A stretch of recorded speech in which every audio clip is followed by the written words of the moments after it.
नमस्कार प्रणाम। रोशन रोही के चाहने वाले हो जाए खुश। रोशन रोही अपने फैंस के लिए एक और गाने का पोस्टर ला दिए जिस गाने का टाइटल है घुंघरू बांध के नाच। कब और किस समय रिलीज किया जाएगा तो बने रहे वीडियो के साथ। ये भी गाना सुपर हिट और ब्लास्ट होने वाला है भाई साहब। आप सबके मैं भाई कि सुपरस्टार रोशन रोही आप सबके बीच में बैक टू बैक इनका गाना आ रहा है जिस गाने का टाइटल है घुंघरू बांध के नाच। कब और किस समय तो रिलीज किया जाएगा। इस गाने को रिलीज किया जाएगा रोशन रोही इंटरटेनमेंट यूट्यूब चैनल पर। इस गाने को रिलीज किया जाएगा जिस गाने का टाइटल है घुंघरू बांध के नाच। इस गाने को गाए हैं रोशन रोही और सृष्टि भारती की आवाज़ में इस गाने को गाया गया है जिस गाने का टाइटल है घुंघरू बांध के नाच।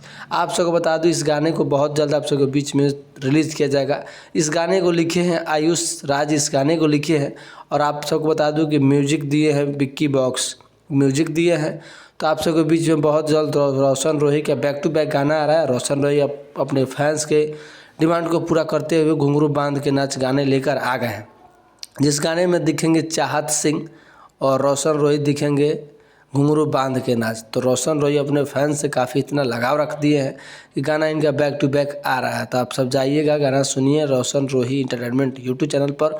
और इसी तरह का लेटेस्ट और न्यू अपडेट जानने के लिए भोजपुरी प्लेटफॉर्म यूट्यूब चैनल को सब्सक्राइब कर लीजिए ताकि भोजपुरी से तमाम छोटे बड़े खबरों आप सबके बीच में दिखाया जाता है। तो इसी तरह का खबर देखने के लिए भोजपुरी प्लेटफॉर्म यूट्यूब चैनल को सब्सक्राइब करें। जय हिंद, जय भारत, जय बिहार, जय भोजपुरी।